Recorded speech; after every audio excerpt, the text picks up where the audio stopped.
Hello दोस्तों, क्या हाल चाल है भाई सब लोग के। कैसे भाई आप लोग। आई होप आप सब लोग ठीक होंगे। सभी को नमस्कार प्यार भरा और आप सबका स्वागत है आपके प्यारे से चैनल वाईफाई स्टडी शौर्य पर, जिस पे हम प्रिपरेशन कर रहे हैं डिफेंस के एग्जामिनेशन की और 25 में से 25 की प्रिपरेशन करके चल रहे हैं।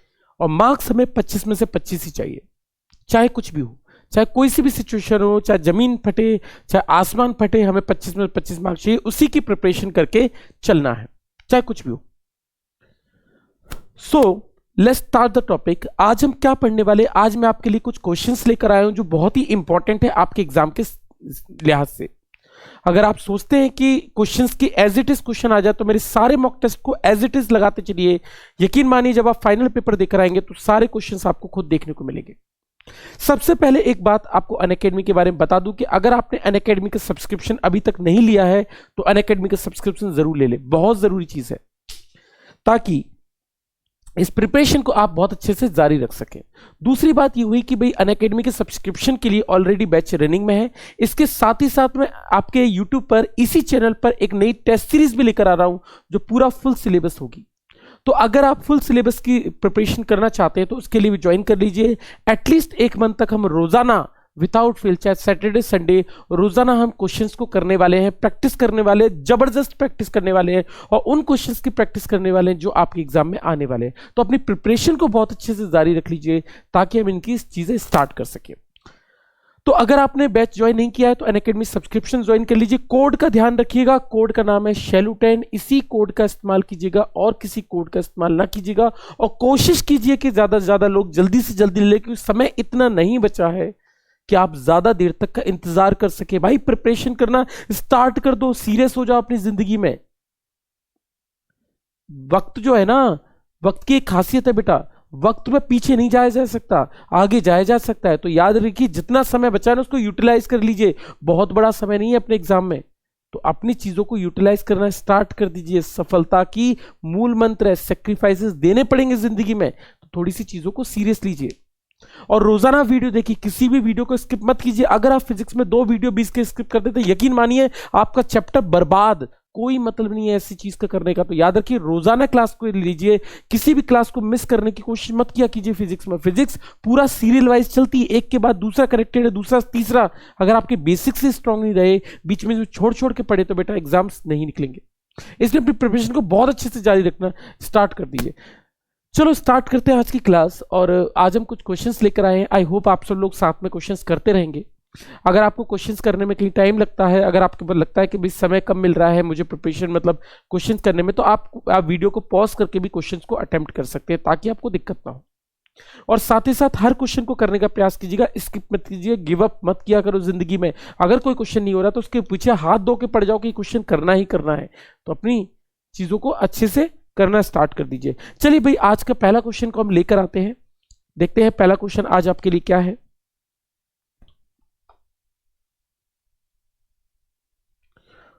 सो the first question is the force दे रखा है आपको 5 I cap plus 3 J cap.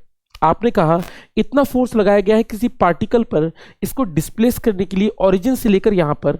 आपसे पूछा work done of a particle कितना होगा। हिंदी में आराम से इस क्वेश्चन को पढ़ें और आंसर देखें कि इसका उत्तर क्या निकल कर आ रहा है।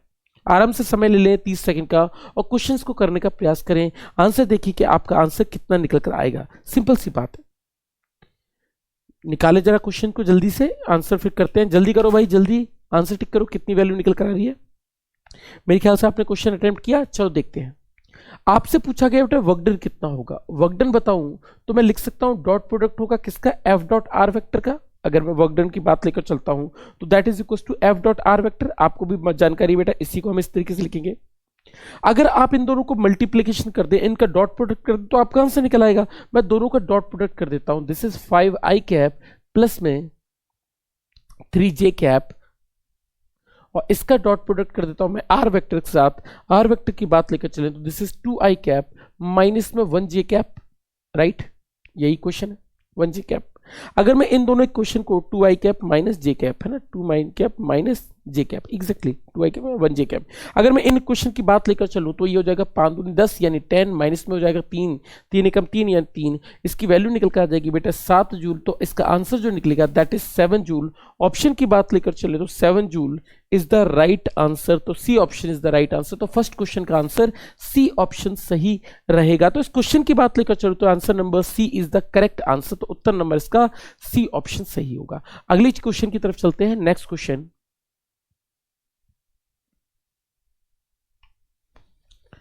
so the second question है Newton into second is a unit of, Newton into second is a unit of. आपसे क्वेश्चन पूछा है न्यूटन इंटू सेकेंड किसकी इकाई रही होगी। ऑप्शन दो भाई, आंसर दो, किसकी इकाई रहेगी, किसकी यूनिट रहेगी। तो आपको साफ साफ पता चल रहा है न्यूटन मतलब क्या, फोर्स, और सेकेंड मतलब क्या, टाइम। यानी आपको साफ साफ पता चल रहा है कि ऐसी कोई चीज जिसमें फोर्स इंटू टाइम का मल्टीप्लीकेशन हो रहा है। और आप जानते हैं बल गुणा समय ये किसके बराबर होता है, इंपल्स के बराबर होता है, जिसको आप आवेग कहकर चलते हैं। आपने बहुत अच्छे से पढ़ा होगा।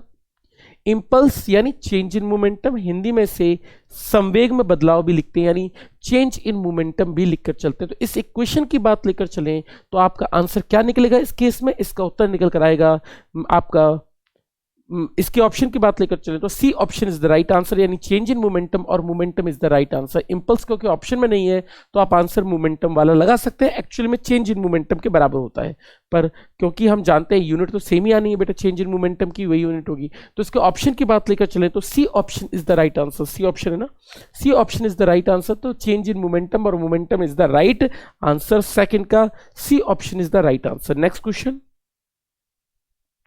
चलो अभी क्वेश्चन करो, बहुत सिंपल सा क्वेश्चन है, आप आंसर बता सकते हैं इस क्वेश्चन का। मिटा दो इस चीज को, मिटा दो इस चीज को। चलो नेक्स्ट चीज,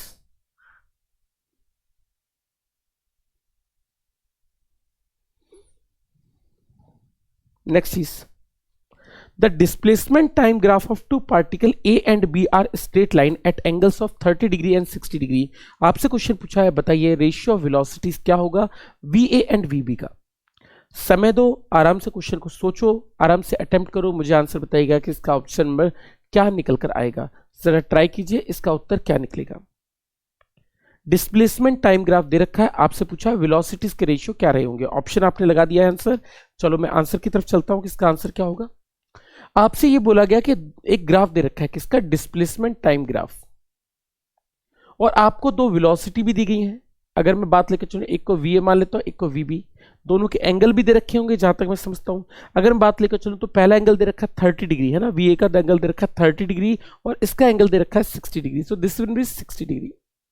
अगर मैं V A by V B निकालना चाहता हूं बच्चों, तो मैं इसको लिख सकता हूं V A by V B equal to लिख सकता हूं tan थीटा 1 अपॉन में लिख सकता हूं tan थीटा 2, दोनों के स्लोप के बराबर होगा, क्योंकि आप जानते हैं डिस्प्लेसमेंट अपॉन टाइम यानी इन दोनों का स्लोप, इन दोनों का ढाल क्या कहलाता है बेटा, ये कहलाता है। अगर मैं tan theta 1 upon tan theta 2 कर दूं तो this is equal to tan 30 upon में tan 60। tan 30 की बात लेकर चले तो tan 30 is 1/√3 and this is equal to 1/√3 upon में √3। इसकी बात लेकर चलूं तो this will comes out to be 1/3, यानी ऑप्शन की बात लेकर चलूं तो 1/3 is the right answer. Option मुझे साफ साफ दिखाई पड़ रहा है, D option is the right answer. तो उत्तर नंबर इसका सही डी ऑप्शन होगा। देखो बहुत सिंपल है, आपने वेलोसिटी निकालने के लिए स्लोप निकाल लिए है ना, जिसका स्लोप ज्यादा उसकी वेलोसिटी भी ज्यादा है। नेक्स्ट चीज पे चलते हैं, अगला question. Next question, answer tick करें, इसका उत्तर क्या निकलेगा। A car sometimes overturns while taking a turn when it overturns। Question पूछा है, आपने देखा होगा गाड़ियां कभी चलते चलते क्या होती है, पलट जाती हैं।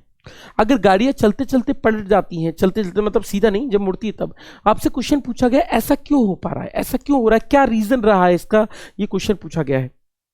ठीक है, रीजन पूछा गया, 4 ऑप्शन दे रखे हैं और ये भी पूछा गया कि कौन सा ग्राउंड से पहले उठेगा। अगर गाड़ी गोल चलते हुए अगर पलट रही है तो कौन सा पहले टायर उठेगा, अंदर वाले टायर पहले उठेंगे या फिर बाहर वाले टायर पहले उठेंगे। आंसर देखो भैया, आंसर कितना निकल कर आएगा, टाइम ले लो, जल्दी से आंसर लगाओ। ठीक है, आंसर बताओ भाई, हो गया भाई। चलो, तो अगर क्वेश्चन की बात लेकर चलें तो ये मैंने आपको क्लास में भी समझाया है कि सबसे पहले कौन सा टायर छोड़ेंगे, ग्राउंड, सबसे पहले अंदर वाले टायर को, ग्राउंड को छोड़ेंगे, और गाड़ी हमेशा बाहर की तरफ पलटती है, यानी अंदर वाले टायर क्या करते हैं, पहले पलटते हैं। अगर मैं इसकी बात लेकर चलूं तो इसका आंसर होगा इनर टायर विल फर्स्ट, यानी A option is the right answer. तो inner wheel which leaves the ground first, तो A option is the right answer. तो उत्तर नंबर इसका ए ऑप्शन होगा। नेक्स्ट क्वेश्चन की तरफ चलते हैं, अगला क्वेश्चन। सो देखो आंसर कितना निकलेगा, इसको मैं थोड़ा सा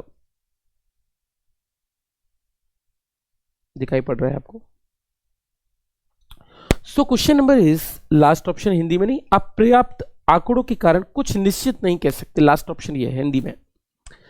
आपसे क्वेश्चन पूछा है जब कोई ट्रेन धीरे से रुकती है, स्टॉप सडनली, मतलब एकदम से रुकती है, तो पैसेंजर्स जो होते हैं उनको आगे की तरफ झटका क्यों लगता है, ऐसा क्यों होता है, ये क्वेश्चन पूछा है।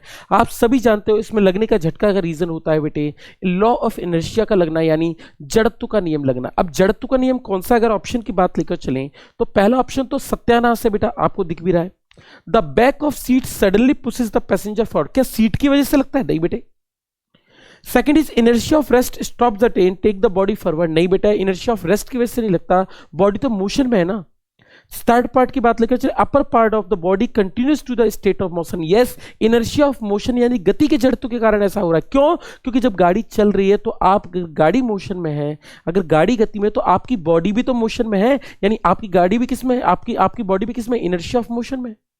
अब गाड़ी में तो ब्रेक लग सकते हैं, लेकिन आपके अंदर का जड़ तो ये कहेगा कि आप मत रुको, आप चलते रहो, जिसकी वजह से आपका इनर्शिया आपको आगे की तरफ लेकर जाएगा। क्यों, वो तो रुकने नहीं देगा। लेकिन जो लोअर पोर्शन है जो बस के साथ जुड़ा हुआ है आपका, वो तो जुड़ा हुआ है बेटे, सिर्फ अपर पोर्शन पे तो ऐसा होगा, तो आगे की बॉडी, आगे से क्या लगेगा, फोर्स लगेगा आगे तरफ, जिसकी वजह से आदमी आगे गिर जाएगा। तो इसका आंसर जो लगेगा that is C option, C option is the right answer. तो उत्तर नंबर इसका सी ऑप्शन सही होगा। नेक्स्ट क्वेश्चन पे चलें।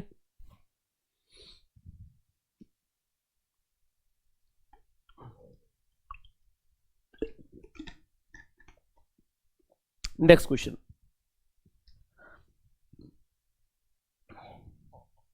अगले क्वेश्चन की तरफ चलें तो आपको साफ साफ क्वेश्चन दिख रहा है कि क्वेश्चन क्या बोल रहा है, जरा क्वेश्चन को समझने की कोशिश करें। अब बॉडी, आपको आई होप आपको सारा क्वेश्चन दिख रहा हो, ठीक है। A body of mass m kilogram is lifted by a man to a height of 1 meter in 30 seconds, है ना। Another man lifts the same mass to the ratio इतना, the work done by the ratio of, आपसे पूछा है work done के बीच में क्या अनुपात रहे होंगे, क्या रेशियो रहे होंगे, या आपको आंसर टिक करना है कि इनके रेशियो क्या रहे होंगे, इनके रेशियो क्या रहे होंगे, ये आपको आंसर टिक करना है। जरा क्वेश्चन को जरा ध्यान से समझे। तो क्वेश्चन बोल रहा है कि वर्क डन बताना है। अब एक बात बताओ, क्या वर्क डन टाइम पर डिपेंड करता है, क्या कार्य वर्क डन इस पर डिपेंड करता है, क्या नहीं डिपेंड करता, सिंपल सी बात है। तो वर्क डन, अगर इसमें पावर के रेशियो पूछे जाते, अगर इनके बीच शक्तियों का अनुपात लिखे जाते, पावर के रेशियो पूछे जाते, यस, पावर के रेशियो में आप जरूर फॉर्मूला लगा सकते थे कि बेटा इनके बीच में अनुपात होगा, लेकिन इस केस में इसका उत्तर नहीं लगाया जा सकता, क्योंकि यहां पर वर्क है और वर्क पूछा गया, तो वर्क डन या किया गया कार्य इस पर निर्भर नहीं करता। Work done does not depend on, किस पे डिपेंड नहीं करता, does not depend on time, यानी समय पर निर्भर नहीं करता। और क्योंकि इस समय पर निर्भर नहीं करता तो it is equal for both, दोनों के लिए क्या होगा बेटे, ऑप्शन सही होगा। यानी इसकी बात लेकर चलो तो इसका answer number B option is the right answer, यानी 1:1 is the right answer. It is same for both, ये क्या है, दोनों के लिए समान निकल कर आएगा। It is same for both, तो दोनों के लिए क्या है, सेम है। और अगर दोनों के लिए सेम है, इसका मतलब 1:1 हमें ऑप्शन दिख रहा है, 1:1 is the right answer, same, यानी बी ऑप्शन मुझे दिखाई पड़ रहा है। तो option number B is the correct answer, तो इसका उत्तर नंबर बी सही होगा। अगले क्वेश्चन की तरफ चलते हैं। नेक्स्ट क्वेश्चन, अगले क्वेश्चन की तरफ चलते हैं।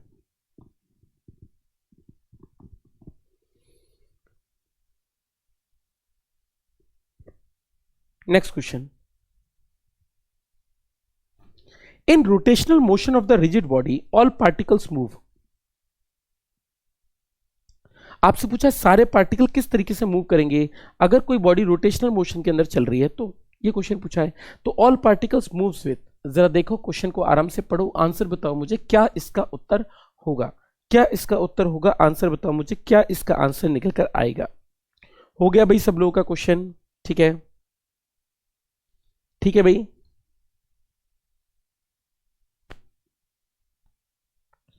देखो बेटे, क्वेश्चन में बोला गया है सभी पार्टिकल कैसे चलेंगे रोटेशनल मोशन के अंदर। अब एक बात समझना, अगर कोई पार्टिकल इसके अंदर चक्कर लगाता है, अगर आप सर्कल के अंदर चक्कर लगाने की बात लेकर चलो तो एक पार्टिकल यहां चक्कर लगा रहा है, एक पार्टिकल यहां चक्कर लगा रहा है, एक पार्टिकल यहां। मान लीजिए एक बात बताइए, अगर इसने इतना दूरी तय की, इस वाले ने भी इतना दूरी क्या की, मान लीजिए ये, क्या मैं ये कह सकता हूं इस वाले पार्टिकल ने भी इतना ही थीटा कवर किया, इस वाले पार्टिकल ने भी, और इस वाले पार्टिकल ने, सभी पार्टिकल का क्या थीटा अलग सेम है? अगर आप फिगर को भी देखें तो आपको सब में समझ में आ रहा है कि थीटा तो सबके लिए सेम है ना बेटे। और आप जानते हो अगर आप एंगुलर वेलोसिटी की बात लेकर चलो, कोणीय वेग की बात लेकर चलो, अगर आपको नहीं दिख रहा तो अगर आप कोणीय वेग की बात लेकर चलो, एंगुलर वेलोसिटी की बात लेकर चलो, तो ये डिपेंड करती है एंगल पे, क्योंकि एंगुलर वेलोसिटी का formula D theta by D T होता है, यानी डिस्प्लेसमेंट होता है, एंगुलर डिस्प्लेसमेंट। तो भाई सबके लिए जब थीटा सेम है तो एंगुलर वेलोसिटी भी तो सेम होगी, तो कोणीय वेग तो क्या निकलेगा, सेम निकलेगा, यानी एंगुलर वेलोसिटी रिमेन्स सेम, यानी ये तो कांस्टेंट होगा बच्चों, ये तो कांस्टेंट होगा, ये तो कांस्टेंट होगा। लेकिन क्या लीनियर वेलोसिटी भी सेम होगी? लीनियर डिस्प्लेसमेंट, इसका फॉर्मूला होगा डिस्प्लेसमेंट अपॉन टाइम। और आप ये देखोगे कि अगर आप इस वाले की बात करो तो ये बहुत दूरी तय कर रहा है, ये कम दूरी तय कर रहा है, ये और कम कर रहा है, ये और कम कर रहा है, इसका मतलब लीनियर वेलोसिटी सेम नहीं होगी, क्योंकि रेखीय वेग विस्थापन पर निर्भर करता है, लीनियर डिस्प्लेसमेंट पे। यहां पर इतना दूरी तय की, इसमें इतना कम तो डिस्प्लेसमेंट कम, इसमें इतना कम डिस्प्लेसमेंट कम, इसमें इतना कम डिस्प्लेसमेंट, यानी चारों के लिए विस्थापन अलग अलग है, तो चारों के लिए बेटा लीनियर वेलोसिटी होगी। तो इसका आंसर होगा same angular velocity but different linear velocity, but different linear velocity, but different linear velocity. परंतु रेखीय वेग क्या होगा बेटे, अलग अलग होगा, डिफरेंट लीनियर वेलोसिटी होगा, तो अलग अलग डिफरेंट लीनियर वेलोसिटी इसका आंसर निकल कर आएगा। तो इसको ऑप्शन की बात लेकर चले तो this will be the right answer, ये इसका सही उत्तर होगा। बात समझ आ रही? तो इसको ऑप्शन की बात लेकर चले तो मुझे साफ साफ समझ आ रहा है कि option number C is the correct answer, कि लीनियर वेलोसिटीज डिफरेंट होगी, रेखीय वेग अलग अलग होंगे, लेकिन कोणीय वेग क्या होंगे, समान होंगे। तो इसको ऑप्शन की बात लेकर चलो तो this will be the right answer. Next question की तरफ चलते हैं, अगले क्वेश्चन पर।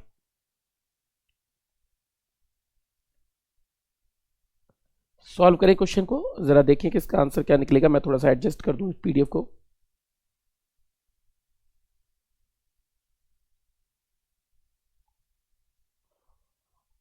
ये भी क्वेश्चन मैंने आपको क्लास में करवाया, अगर आप क्वेश्चन को ध्यान से पढ़ते हैं तो आपको ये क्वेश्चन जरूर समझ में आएगा। एक बार ट्राई करके देखो, आंसर जरूर बता रहा हूं इसके बाद।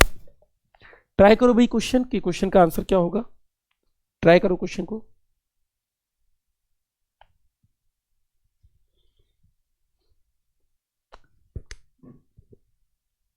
हो गया? चलो, मेरे ख्याल से आपने क्वेश्चन अटेम्प्ट किया है। अगर आपसे क्वेश्चन बोला गया way is zero at the equator, एक बात बताओ, इक्वेटर पे जी डैश को निकालने का, यानी ग्रेविटी को निकालने का, एक्सक्लेरेशन ड्यू टू ग्रेविटी निकालने का, गुरुत्वीय त्वरण निकालने का फॉर्मूला क्या है? क्या आप जानते हैं कि इक्वेटर्स पे फॉर्मूला होता है, इक्वेटर्स पे भूमध्य पे फॉर्मूला होता है G dash equal to G minus में आर ओमेगा स्क्वायर, यही फॉर्मूला होता है। और आपसे ये कहा गया कि इक्वेटर पे जो ग्रेविटी है दैट बिकम जीरो। अगर मैं इसको जीरो पुट कर दूं तो क्या मैं लिख सकता हूं ओमेगा इक्वल टू होगा under root of R by G. अगर मैं इसकी बात लेकर चलूं तो आपको साफ साफ पता चल रहा है कि माफ कीजिए under root of G by R होगा ना, अंडर रूट में कितना होगा बेटे, जी बाय आर। तो अगर मैं इसकी बात लेकर चलूं तो that will comes out to be कितना, omega equals to under root G by R होगा। जी की वैल्यू आपको पता है 9.8 है, नीचे की तरफ बात लेकर चलूं तो रेडियस भी आपको पता है 6400 किलोमीटर। अगर आप इन दोनों को पुट कर दोगे तो इसका जो रिलेशन निकल कर आएगा that will comes out to be 1/800 radian पर सेकेंड, इसका उत्तर निकल कर आएगा। तो इस क्वेश्चन की बात लेकर चले तो answer will comes out to be radian पर second. C option is the right answer. एक ही ऑप्शन है जो क्वालिफाई कर रहा है, यानी C option is the right answer. तो उत्तर नंबर इसका सी सही आंसर होगा। तो option number C is the correct answer. ठीक है, नेक्स्ट क्वेश्चन पे चले भाई, नेक्स्ट क्वेश्चन। ठीक है, अगला question. The dimensions of 4 wires of same material are given below. In which wire increase in length will be maximum when the same tension is applied? आपसे question बोला है कि 4 तरह के वायर हैं और चारों की डायमेंशंस यानी लंबाई, एरिया वगैरह डिफरेंट है। आपसे क्वेश्चन पूछा है बताइए किसमें सबसे ज्यादा बदलाव होगा, लंबाई में बदलाव होगा अगर सब में टेंशन, अगर सब में बराबर टेंशन लगा दी जाए तो सब में कितना फॉर्मूला निकल कर आएगा। तो अगर आप क्वेश्चन की बात लेकर चलो तो मेरे ख्याल से आप आंसर निकालोगे। आंसर करो भाई, आंसर टिक करो, आंसर कितना निकलेगा। आंसर टिक करो भाई, कितना निकलेगा आंसर।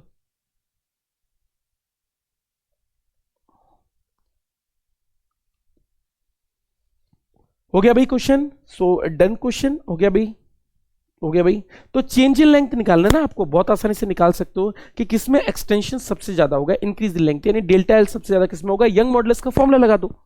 अगर आप जानते हो, अगर आप यंग मॉडुलस का फॉर्मूला लगाओ तो आपको पता है y बराबर फॉर्मूला होता है y बराबर एफ एल अपॉन में a इंटू डेल्टा एल, यही फॉर्मूला होता है a इंटू डेल्टा एल, आप जानते हैं यही फॉर्मूला होता है। और अगर मैं इस क्वेश्चन की बात लेकर चलूं तो क्या मैं रिलेशन लिख सकता हूं, डेल्टा एल निकालना है तो मैं लिख सकता हूं डेल्टा एल जो होगा वो इस तरफ आएगा, यानी डायरेक्टली प्रोपोर्शनल क्या होगा, एल अपॉन ए के, बाकी तो कांस्टेंट है।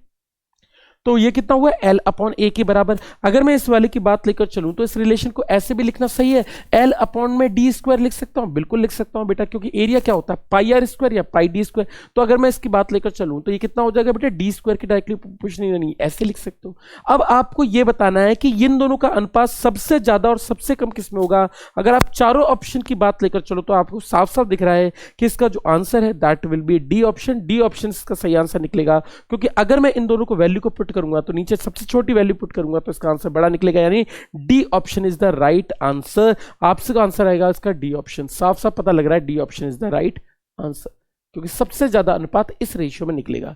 ठीक है, नेक्स्ट क्वेश्चन की तरफ चलते हैं, अगला क्वेश्चन,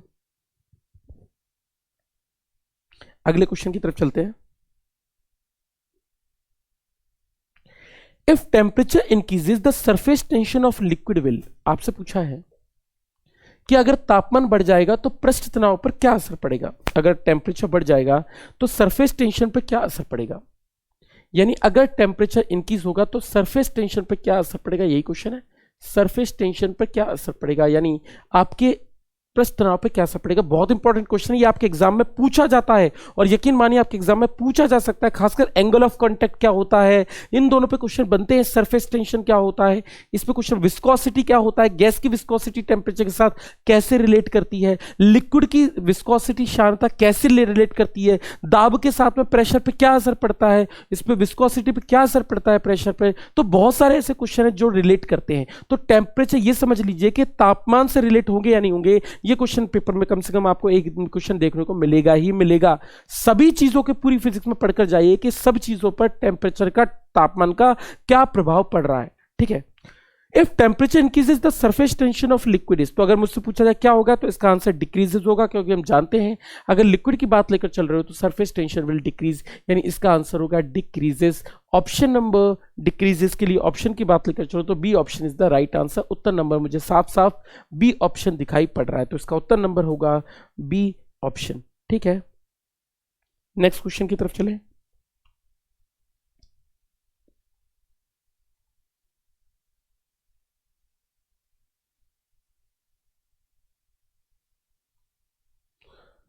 चलिए भी क्वेश्चन को पढ़ लीजिए एक बार अच्छे से और आंसर टिक लगाइएगा, फिर कितना आंसर निकल रहा है।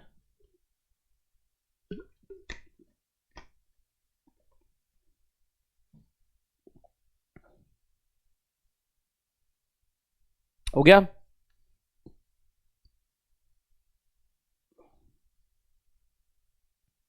चलो जी, मेरे ख्याल से आपने आंसर टिक लगा दिया है। क्वेश्चन की बात में बात लेकर चलते हैं। A small sphere of mass m is dropped from a great height. After it has fallen to 100 meter, it has attained a terminal velocity and continues to fall at that speed. Work done by air friction against the sphere during the first 100 meter of fall is, तो आपसे पूछा 100 metre fall के लिए work done कितना निकल कर आएगा। Question ये पूछा गया कि कितना वर्क निकल कर आएगा। देखो एक बात तो आपको साफ साफ क्लियर हो रही है कि जब आप किसी वस्तु को गिराओगे तो पहले 100 मीटर के लिए इसकी वेलोसिटी, इसका वेग बढ़ेगा, क्योंकि थोड़ी देर के लिए वेलोसिटी बढ़ती है, फिर क्या होती है, कांस्टेंट होती है, जिसका नाम होता है टर्मिनल वेलोसिटी यानी सीमांत वेग। इतना तो हम मानकर चलते हैं कि इसको हम क्या बोलते हैं बेटा, टर्मिनल वेलोसिटी कहकर चलते हैं। अगर क्वेश्चन को पढ़ें तो क्वेश्चन के बारे में बात लेकर चलूं तो बेटा एयर फ्रिक्शन तो अभी भी लग रहा है, हवा का घर्षण तो अभी लग रहा है। अगर हवा का घर्षण लग रहा है तो मैं ये कह सकता हूं बेटे क्या होगा, इसकी वैल्यू की बात लेकर चलूं तो ये लेस हो जाएगी बेटे, इन द सेकंड 100 मीटर के लिए लेस होगी। तो इसका आंसर जो लग कर आएगा that will comes out to be option, यानी less than the work done by air friction in the second 100 metre. क्योंकि अगले 100 मीटर ऐसा हो कि रीजन भी दे सकते हो, क्योंकि बेटा अगले 100 मीटर के अंदर फ्रिक्शन फोर्स भी तो बढ़ जाएगा और घर्षण बल बढ़ जाएगा। सेकंड वाले केस में, पहले में इतना फ्रिक्शन नहीं था तो जब फ्रिक्शन बढ़ जाएगा तो ऑब्वियसली बात है बेटा, इसके बारे में बात लेकर चलो तो इसका आंसर वर्क डन भी इंक्रीज होगा। तो इसका option number B is the correct answer. तो उत्तर नंबर इसका बी ऑप्शन सही उत्तर होगा। अगले क्वेश्चन की तरफ चलते हैं। नेक्स्ट क्वेश्चन,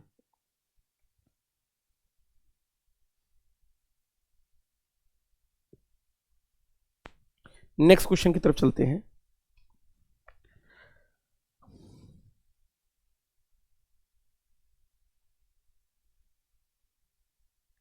अगले क्वेश्चन पे चलते हैं। लिखिएगा, at atmospheric pressure the water boils at 100 degree centigrade, if pressure is reduce it will boil at. तो ये किस पर बॉयल करेगा, आपसे ये क्वेश्चन पूछा गया है। आंसर टिक करें कि इसका आंसर कितना निकल कर आएगा। ठीक है जी, चलो क्वेश्चन के बारे में बात लेकर चलें तो आपको सबसे पहले तो ये पता होना चाहिए कि अगर प्रेशर घटेगा तो बॉइलिंग पॉइंट पर क्या असर पड़ता है। पहली बात तो आपको ये समझ में आना चाहिए। देखो, आप जानते हो प्रेशर जो होता है वो बॉइलिंग पॉइंट के डायरेक्टली प्रोपोर्शनल होता है। डायरेक्टली प्रोपोर्शनल का मतलब ये हुआ कि अगर प्रेशर डिक्रीज होगा तो बॉइलिंग पॉइंट भी क्या होगा, डिक्रीज होगा, यानी क्वथनांक भी क्या होगा, घटेगा। अगर प्रेशर घटने से बॉइलिंग पॉइंट घटता है, क्वथनांक घटता है बच्चे, तो अगर घटता है तो इसका मतलब ये हुआ तो कितने पे बॉईल करेगा बेटे, तो एक कम तापमान पे बॉईल करने लग जाएगा ना बेटे। तो इसका आंसर क्या होगा, लोअर टेम्परेचर, यानी B option is the right answer. तो इसका उत्तर नंबर होगा lower temperature, this is the right answer. तो इसके बारे में बात लेकर चलो तो low temperature is the right answer. Next question, 4 moles of ideal gas is 0 degree centigrade at constant pressure it is heated to double its volume. बहुत अच्छा क्वेश्चन है, आंसर टिक लगाइएगा आराम से पढ़कर। क्वेश्चन पढ़ो आराम से और आंसर टिक करो कि इसकी वैल्यू कितनी निकल कर आएगी। क्वेश्चन करो भाई, क्वेश्चन समय ले लो 30 सेकंड का। मैं चाहता हूं कि आप आंसर इसका जरूर लगाएं, आंसर आराम से लगाएं। बहुत इजी सा क्वेश्चन है, बहुत आसानी से आप आंसर लगा सकते हो। एक बार ट्राई करो, आंसर ट्राई करो सब लोग कि भैया आंसर कितना निकलेगा। हो गया भाई क्वेश्चन, हो गया भाई, कर दिया, कर दिया भाई क्वेश्चन। बहुत अच्छी बेटा, क्वेश्चन आप बहुत आसानी से कर सकते हो। ठीक है, चलो क्वेश्चन के बारे में बात लेकर चलें तो बेटा आपको ये बोला गया है बेटे, वॉल्यूम के बारे में बात की गई है ना। वॉल्यूम के बारे में पहले दुगना वॉल्यूम हो रहा है दूसरे बार में, और आपसे फाइनल टेम्परेचर पूछा। अगर पहला टेम्परेचर 273 था तो दूसरा टेम्परेचर पूछा। आपको ये पता है बेटा कि V जो होता है वो V1/V2 इक्वल्स टू T1/T2 होता है, चार्ल्स लॉ के द्वारा। चार्ल्स लॉ के द्वारा तो ये होता है। आपसे बोला गया वॉल्यूम को डबल कर दें, यानी पहले वॉल्यूम V था, फिर कितना कर दिया, 2V कर दिया। पहले टेम्परेचर की बात लेकर चलें तो पहले टेम्परेचर कितना है, 273, जीरो है ना, तो 273 अपॉन में कितना हो जाएगा बेटे, T2 के टेम्परेचर, यहां से V कैंसिल आउट कर देंगे तो T2 निकालेंगे, that will comes out to 546 निकल कर आ जाएगा। तो इसका आंसर कितना निकल कर आ जाएगा बेटे, 546 निकल कर आ जाएगा। लेकिन 546 तो केल्विन में ना, लेकिन ऑप्शन की बात लेकर चलो तो सब डिग्री सेंटीग्रेड में। तो एक काम करते हैं, 546 केल्विन इसका आंसर निकाला। अब आप क्या करते हो, इसको डिग्री सेंटीग्रेड में चेंज कर दो। अगर आप डिग्री सेंटीग्रेड में चेंज करना चाहते हो तो 546 में से 273 को माइनस कर दो। अगर आप माइनस कर दोगे तो answer will comes out to be 273, यानी इसका आंसर निकल कर आएगा बी ऑप्शन, यानी 273 degree centigrade is the right answer. तो मुझे साफ साफ पता लग रहा है कि एक ही ऑप्शन है and that is B option. B option इसका सही उत्तर होगा। तो चार्ल्स लॉ का प्रयोग करके इस क्वेश्चन को हम शॉर्ट आउट कर सकते हैं, सॉल्व कर सकते हैं। ठीक है, अगले क्वेश्चन पे चलें।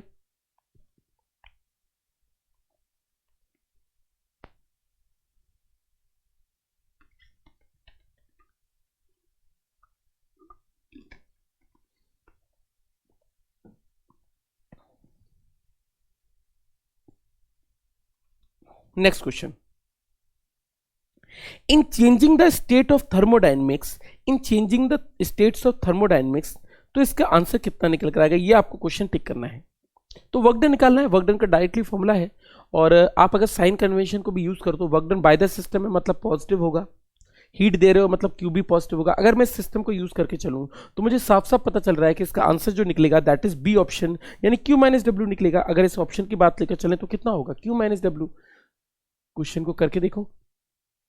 आपको पता है कि फर्स्ट लॉ क्या बोलता है, तो first law will give answer.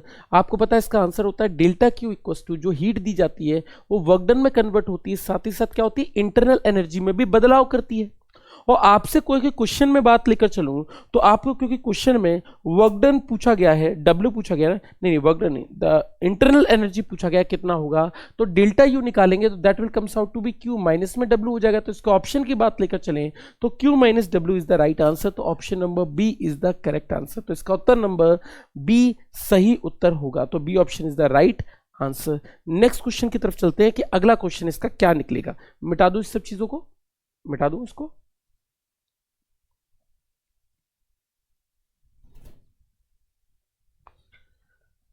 Next question की तरफ चलें।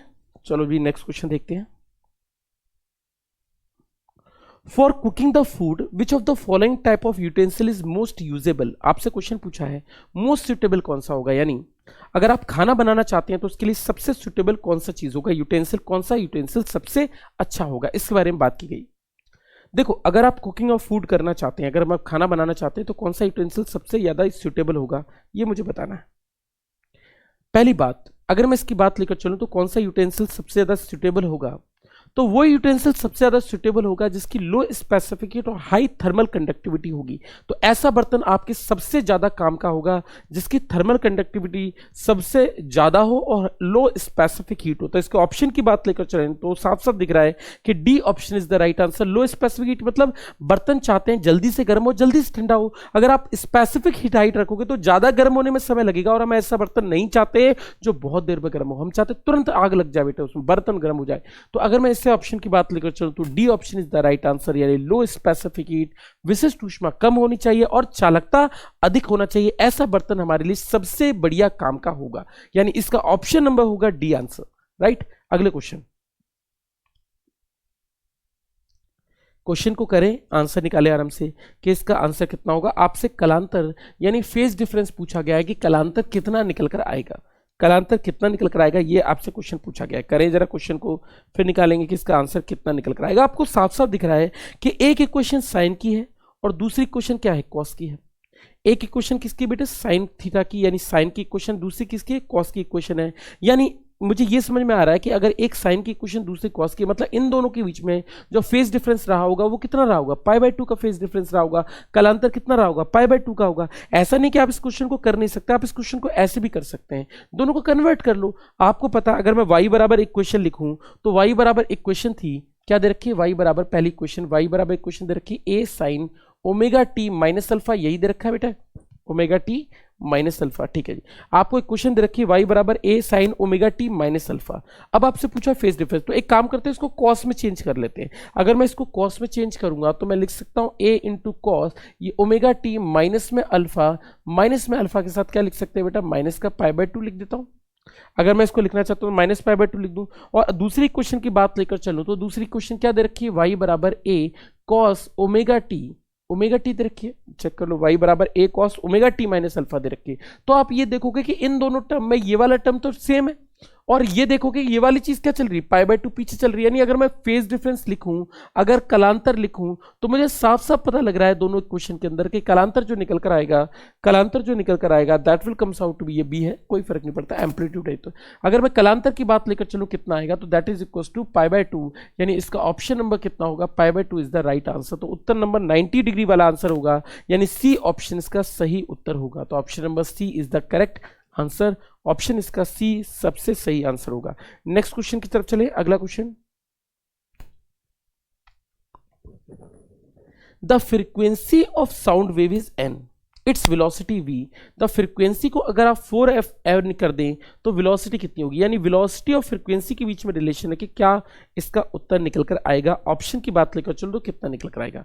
एक बात बताना मुझे बेटा, अगर वेलोसिटी की बात लेकर चलें तो क्या वेलोसिटी फ्रीक्वेंसी पे डिपेंड करता है। अगर आप लाइट की ही बात लेकर चलें तो लाइट के अंदर सभी वेव्स की फ्रीक्वेंसी तो डिफरेंट होती है, आवृत्ति अलग होती है, लेकिन सबकी क्या होती है, वेलोसिटी तो सेम होती है, सबके वेग तो सेम होते हैं। अगर मैं कहता हूं कि लाइट 3 × 10⁸ मीटर पर सेकंड चल रही है तो गामा के लिए भी करेक्ट है, एक्स के लिए भी करेक्ट है, या फिर आप किसी और वेव की बात लेकर चले, माइक्रो हो, रेडियो, किसी के लिए भी, सबके लिए क्या होगी, सेम होगी। यानी आवृत्ति पर निर्भरता होती नहीं है, यानी velocity does not depend on, velocity does not depend on does not depend on, frequency आवृत्ति पर निर्भर नहीं करता है, फ्रीक्वेंसी पे डिपेंड नहीं करता है। इसका मतलब ये होगा कि वेवी वेलोसिटी कितनी रहेगी, that will always remain same, यानी option A is the correct answer. A option इसका सही उत्तर होगा, मतलब इस चीज पे इसकी कोई डिपेंडेंसी होगी ही नहीं। नेक्स्ट क्वेश्चन की तरफ चलते हैं कि अगला क्वेश्चन इसका उत्तर क्या निकलेगा। नेक्स्ट क्वेश्चन की तरफ चलते हैं, चलो भाई।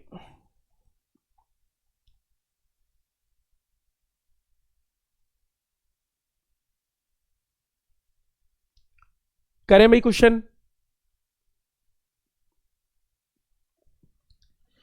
करें भाई, इसका आंसर कितना निकलेगा?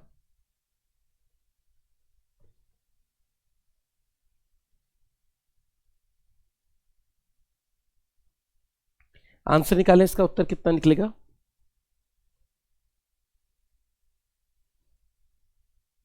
हो गया भाई क्वेश्चन? हो गया भाई क्वेश्चन? चलो, अगर मैं इस क्वेश्चन की बात लेकर चलूं तो इसका आंसर कितना निकलेगा, ये आपसे क्वेश्चन पूछा गया है और Q1 Q2 चार्ज आपको दिए गए। ऐसा क्वेश्चन आप पहले भी कर चुके हैं, आप अगर क्वेश्चन को करें तो आप बहुत आसानी से क्वेश्चन को अटेम्प्ट कर सकते हैं। चलो क्वेश्चन करके देखते हैं कि इसका आंसर कितना निकलेगा। फोर्स निकालना ना मैक्सिमम कब होगा रिपल्सन का, ठीक है। आप एक बात लेकर चलो बेटा, आपको ये पता है कि टोटल चार्ज जो रहा होगा वो क्या रहा होगा बेटा, Q1 plus Q2 equal to क्या रहा होगा, Q रहा होगा। पहली बात तो ये आपको पता होना चाहिए कि टोटल चार्ज तो Q1 plus Q2 equal to Q होता है। अगर मैं फोर्स के बारे में बात लेकर चलूं तो साथ ही साथ आपको यह भी पता है कि फोर्स का फॉर्मूला होता है K into Q1 Q2 by R square, ये भी आपको पता है। ये दोनों इक्वेशन तो आपको पता है कि F इक्वल टू क्या होता है, K into Q1 Q2 by R square होता है।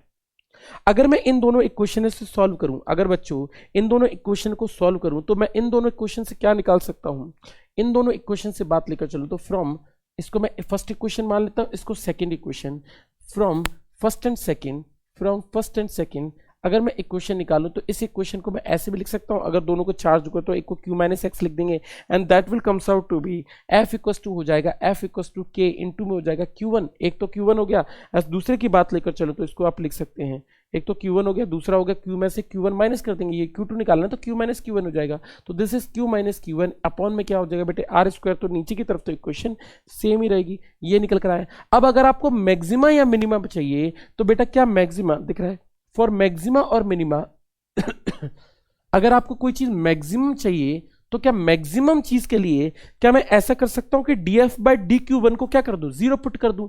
तो अगर मैं इसको ऐसे लिख दूं फॉर मैक्सिमम,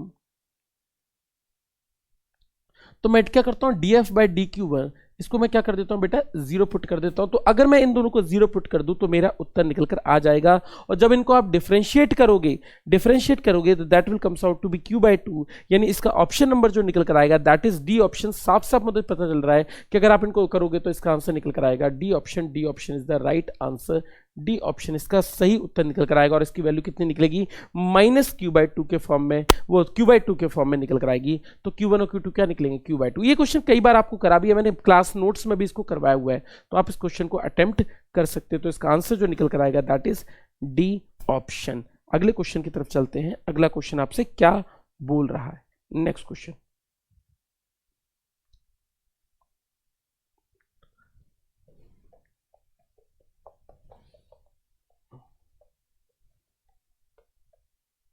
चलो जी नेक्स्ट क्वेश्चन की तरफ चलते हैं।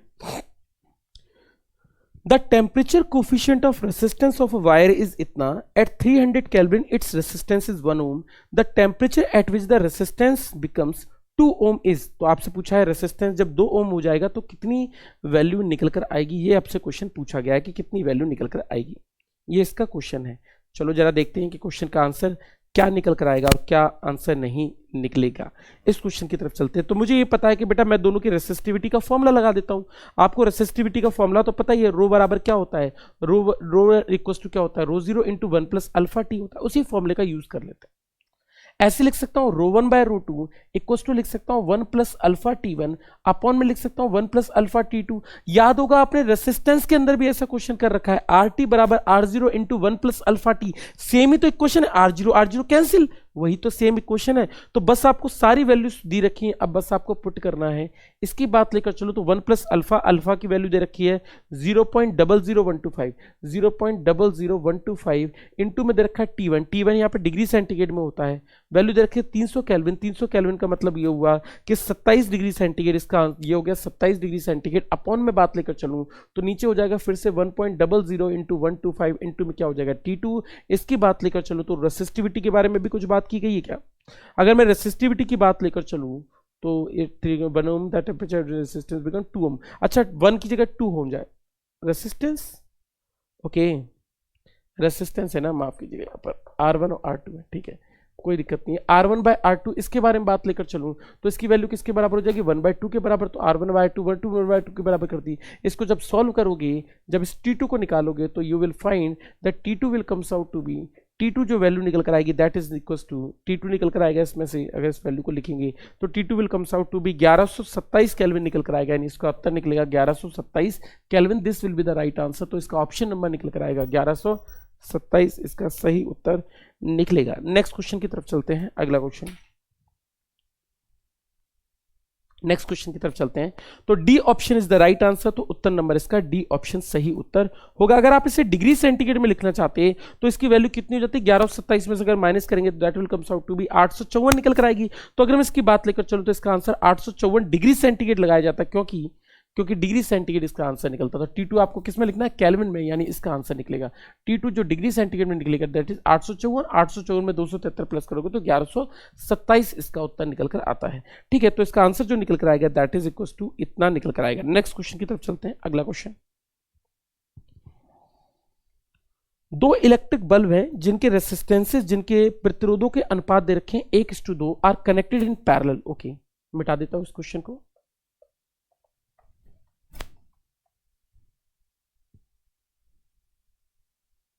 नेक्स्ट क्वेश्चन की तरफ चलते हैं।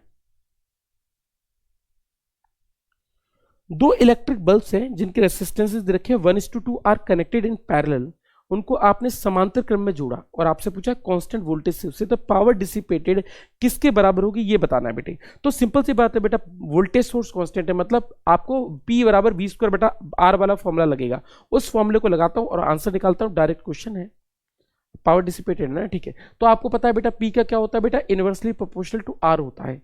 इस रिलेशन की बात लेकर चलो तो इसको ऐसे लिख सकता हूं, P1/P2 इक्वल्स टू क्या हो जाएगा बेटे, P1/P2 इक्वल्स टू R2/R1 हो जाएगा। और इन दोनों को रिलेशन को पुट कर देता हूं और आंसर निकाल लेता हूं। मुझे साफ साफ पता चल रहा है कि R2 की वैल्यू दे रखी है 2 और इसकी वैल्यू दे रखी है 1। इस ऑप्शन को पुट करूंगा that will comes out to be 2:1, यानी option number 2:1 is the right answer. तो साफ साफ इसका दिख रहा है कि मुझे C option is the correct answer. तो उत्तर इसका सी ऑप्शन सही होगा। तो option number C is the correct answer.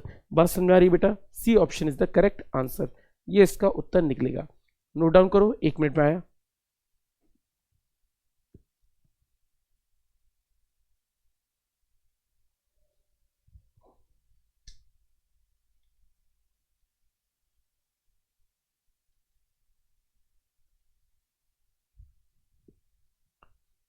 चलो भाई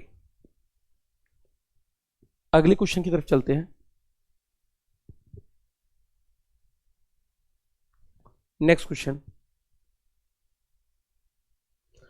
अच्छा जी, क्वेश्चन के बारे में बात लेकर चलें तो आपसे पूछा है बेटा क्या होगा, डायरेक्टली स्टेटमेंट है, ये तो आपको साफ साफ पता चल रहा है कि इसका ऑप्शन नंबर होगा डी आंसर। तो D option is the right answer. तो मैंने ज्यादा ऑप्शन दे दिया, नीचे वाले ए और बी काट देना, इसका आंसर नंबर होगा D option. D option is the right answer, directly vector form है। तो अगर इस क्वेश्चन की बात लेकर चलूं तो डायरेक्टली फॉर्मूला है, unit of magnetic flux intensity will be, density will be. तो आपसे पूछा मैग्नेटिक इंडक्शन किसके बराबर होगा, यही क्वेश्चन है। मैग्नेटिक इंडक्शन किसके बराबर होगा, यही क्वेश्चन है बेटा, ठीक है। अगर मैं इसकी बात लेकर चलूं तो मुझे साफ साफ पता लग रहा है कि इसकी जो यूनिट है वो इसके सभी ऑप्शन सही है, क्योंकि टेस्ला भी इसका आंसर होता है, या इसको आप वेबर पर मीटर स्क्वायर भी लिखते हैं, या फिर इसको newton upon ampere into metre भी लिखते हैं, यानी सभी ऑप्शन करेक्ट आंसर है, यानी D option is the right answer. तो उत्तर नंबर इसका डी ऑप्शन होगा। नेक्स्ट क्वेश्चन की तरफ चलते हैं, अगला क्वेश्चन।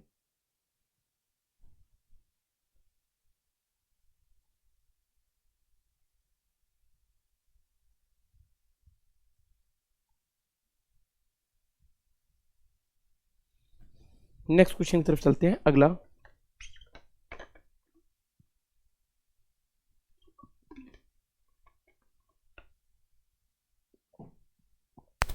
अगर इस क्वेश्चन को देखें तो मुझे साफ साफ पता चल रहा है कि इसका जो आंसर निकल कर आएगा that is equal to C option. C option इसका सही उत्तर होगा, क्योंकि ये एंटी क्लॉकवाइज डायरेक्शन में क्या होगा, अरेंज होगा, यानी इसका आंसर क्या होगा, एंटी क्लॉकवाइज डायरेक्शन, तभी तो नॉर्थ पोल बन रहा है। तो इसके क्वेश्चन की बात लेकर चलें तो एंटी क्लॉकवाइज डायरेक्शन है, यानी इसका नॉर्थ पोल इसका उत्तर होगा, यानी C option is the right answer.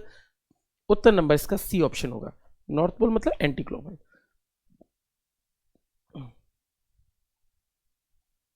अगले क्वेश्चन की तरफ चलते हैं।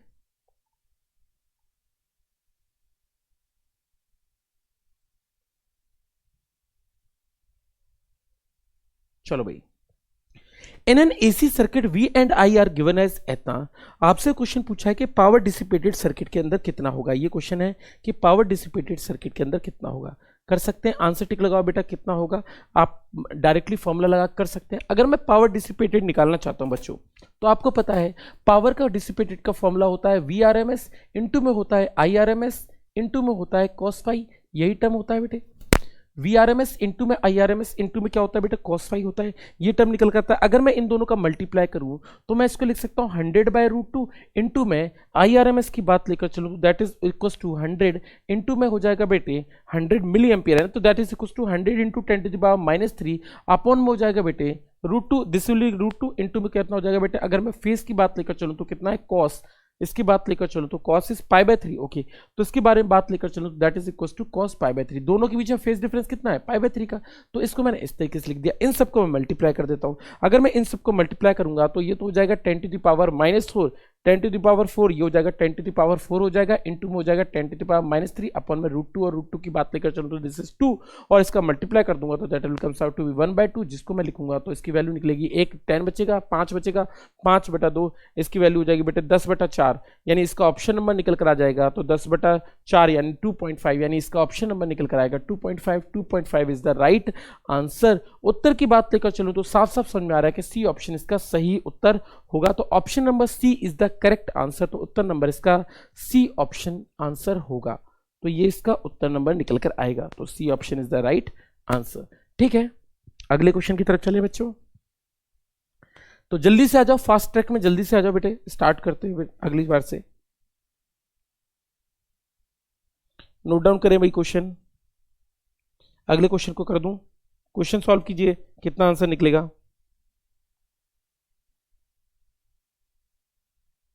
आंसर टिक लगाओ, कितना इसका उत्तर निकल कर आएगा।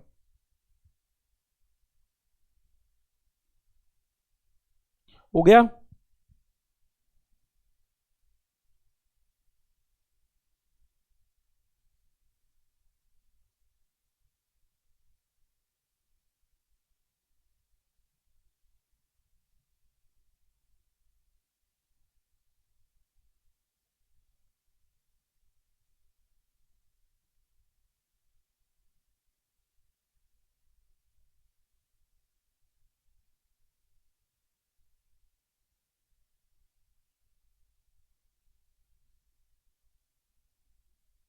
हो गया भाई।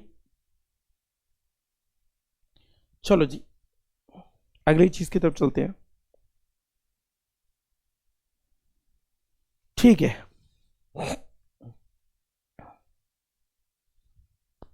चलो नेक्स्ट क्वेश्चन की तरफ चलते हैं। An electron is accelerated through a potential of इतना। आपसे क्वेश्चन पूछा है तो कितना इसका आंसर निकलेगा, जरा देखते हैं क्वेश्चन करके कि इसका उत्तर नंबर क्या निकल कर आएगा। इलेक्ट्रॉन के बारे में बात लेकर चलूं तो इसके साफ साफ अगर मैं क्वेश्चन की बात लेकर चलूं तो कितनी वैल्यू निकल कर आएगी। Electron is accelerated through a potential, इतना the energy acquired with the electron is. तो भैया अगर इलेक्ट्रॉन को इतनी एनर्जी दी गई है, इसका मतलब ये हुआ कि एनर्जी तो इसी के बराबर होगी, यानी इसके बारे में बात लेकर चलूं तो that is equal to D option. इसका उत्तर नंबर निकल कर आया डी, क्योंकि अगर मैं बात लेकर चलूं तो इन दोनों की फॉर्मूला होता है Q इंटू वी। इनको मल्टीप्लाई करोगे तो V का मल्टीप्लाई करोगे तो 10⁵ है, और इलेक्ट्रॉन की वैल्यू दे रखी है इतनी, तो 10⁻⁹ में से 5 हटा देंगे तो कितना होगा 10⁻14, यानी इसका ऑप्शन नंबर क्या होगा, D option. D option is the right answer, तो इसका उत्तर नंबर होगा डी ऑप्शन। एनर्जी निकल कर जाएगी Q इंटू वी के बराबर। अगली चीज पे चलते हैं, अगला question. The Lyman series of hydrogen spectrum lies in the, ये भी आपका प्रीवियस ईयर क्वेश्चन है और इसका भी आंसर आप डायरेक्टली लगा सकते हैं। इसकी ऑप्शन की बात लेकर चलूं तो आपको पता है लाइमन सीरीज किसके अंदर एक्ट करती है बेटा। लाइमन सीरीज की बात लेकर चलो तो ये अल्ट्रावायलेट रीजन यानी यूवी रीजन के अंदर एक्ट करती है, इसका ऑप्शन नंबर होगा सी ऑप्शन। आप जानते हैं पांचों सीरीज की बात करूं तो Lyman series, Balmer series, Paschen, bracket, Pfund series, इन सीरीज की बात लेकर चलो तो पहली लाइमन सीरीज यूवी रीजन के अंदर एक्ट करती है। दूसरी बात लेकर चलो बामर सीरीज की तो विजिबल में आती है और बाकी सारी सीरीज इंफ्रारेड में यानी अवरक्त किरणों के अंतर्गत आती है। तो इसका आंसर होगा C option. C option is the right answer. तो लाइमन सीरीज यूवी रीजन के अंदर होती है। नेक्स्ट क्वेश्चन की तरफ चलते हैं। अगला क्वेश्चन, बात समझ आ रही बेटे? Next question, the majority charge carriers in a P type semiconductor are. आपसे पूछा है मेजॉरिटी चार्ज कैरियर्स क्या होंगे पी टाइप सेमीकंडक्टर के अंदर, क्या होंगे? ये मेरा क्वेश्चन है कि मेजॉरिटी चार्ज कैरियर्स कितने होंगे पी टाइप सेमीकंडक्टर के अंदर। अगर मैं मेजॉरिटी चार्ज कैरियर्स की बात लेकर चलूं तो that is equal to C holes होंगे, क्योंकि आप जानते हैं पी टाइप सेमीकंडक्टर के अंदर क्या होते हैं बेटा? होल्स होते हैं। और एन टाइप सेमीकंडक्टर के अंदर क्या होते हैं? इलेक्ट्रॉन्स होते हैं। तो अगर मैं इसके कॉम्बिनेशन की बात लेकर चलूं तो मेजॉरिटी चार्ज कैरियर्स कौन से होंगे? इसके अंदर होल्स होंगे। इस तरीके से आप इसको लिख सकते हैं। अगले की चीज की तरफ चलते हैं। A light bulb is placed between two plane mirrors. आपसे क्वेश्चन पूछा है कि तो नंबर ऑफ इमेजेस कितनी होगी, यानी प्रतिबिंबों की संख्या कितनी होगी। आप कोई सा भी मेथड इस्तेमाल में ला सकते हैं। आप चाहे तो उस वाले को भी यूज कर सकते हैं। अगर आपको नंबर ऑफ इमेजेस निकालनी है तो that is equal to 360 by theta minus 1। ये होता है बेटा 360 बाय थीटा माइनस 1। और इसकी बात लेकर चलो that is equal to 5 number of images, यानी इसका आंसर निकलेगा 5 इसकी नंबर ऑफ इमेजेस होंगी। चलिए भाई, एक आज के लिए एक लास्ट क्वेश्चन है। The phenomena of interference is shown by. तो आपसे क्वेश्चन पूछा है कि phenomena of interference is shown by, तो किसके द्वारा शो होता है? तो इसकी बात लेकर चलूं तो इसका आंसर होगा सभी शो करते हैं।